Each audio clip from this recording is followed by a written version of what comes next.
Halo semuanya, perkenalkan nama saya Kesha Dormince Bawiling dengan NIM 250711010515. Di sini saya akan membahas materi dari kelompok 8 tentang hak asasi manusia dalam konstitusi.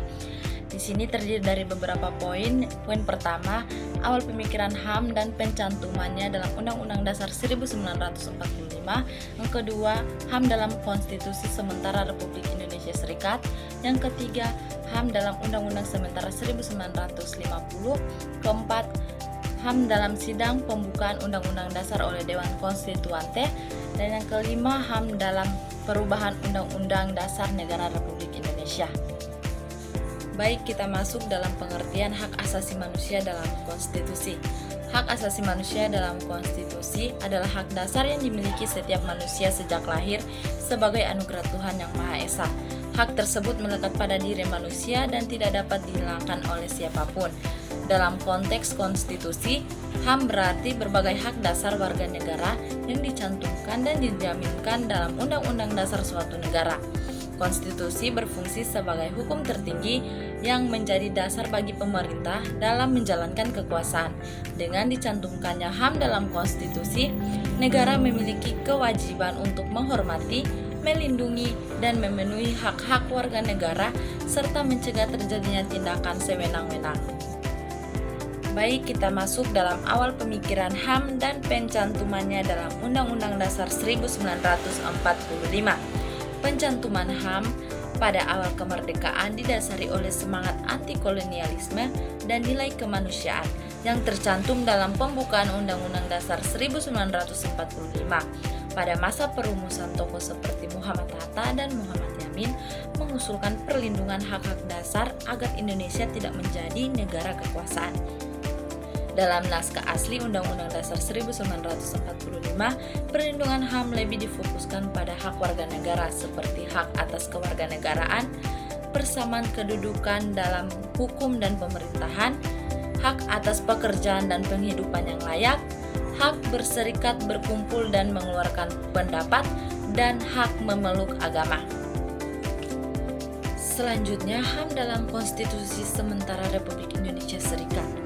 Berlakunya Konstitusi RIS pada 27 Desember 1949 sangat dipengaruhi oleh suasana internasional pasca lahirnya Deklarasi Universal Hak Asasi Manusia PBB pada 10 Desember 1948. Hal ini menjadikan instrumen KRIS 1949 memuat pengaturan HAM yang jauh lebih rinci dan komprehensif dibandingkan Undang-Undang Dasar 1945 asli. Hak-hak yang dijamin antara lain hak untuk hidup bebas dari siksaan dan perbudakan, hak atas pengakuan sebagai pribadi di hadapan undang-undang, hak kebebasan bergerak, beragama dan berekspresi, hak milik dan jaminan sosial. Selanjutnya, HAM dalam Undang-Undang Dasar Sementara 1950. Pasca dibubarkannya RIS, Indonesia memberlakukan Undang-Undang Dasar 1950 yang mulai berlaku pada 17 Agustus 1950. Substansi dan materi muatan HAM dalam Undang-Undang Dasar 1950 praktis mengadopsi apa yang sudah dirumuskan dalam Konstitusi RIS 1949, ditambah dengan beberapa hak baru yang spesifik seperti hak untuk mogok dan hak untuk berdemonstrasi. Periode ini menjadikan instrumen HAM di Indonesia sangat progresif dan sejalan dengan standar HAM PBB. Selanjutnya, HAM dalam sidang pembukaan Undang-Undang Dasar oleh Dewan Konstituante 1959 sampai dengan 1959. Dewan Konstituante adalah lembaga hasil pemilu 1950 yang dibentuk secara khusus untuk menyusun konstitusi, tetap menggantikan Undang-Undang Dasar Sementara 1950. Dalam persidangan terjadi perdebatan yang sangat alot mengenai dasar negara dan rumusan hak asasi manusia. Perdebatan ini didominasi oleh dua arus besar. Golongan yang menginginkan hak asasi manusia dijiwai nilai-nilai Islam dan golongan yang menginginkan nilai-nilai sekuler atau hak-hak individual murni. Karena Dewan Konstituante tidak mencapai kata sepakat, Presiden Soekarno mengeluarkan Dekret Presiden 5 Juli 1959 yang membubarkan Konstituante dan memberlakukan kembali Undang-Undang Dasar 1945. Selanjutnya, HAM dalam perubahan amandemen Undang-Undang Dasar Negara Republik Indonesia 1999 sampai dengan 2002. Tuntutan reformasi mendorong dilakukannya amandemen terhadap Undang-Undang Dasar 1945 sebanyak 4 kali, karena konstitusi asli dinilai tidak memberikan jaminan HAM yang komprehensif dan rinci.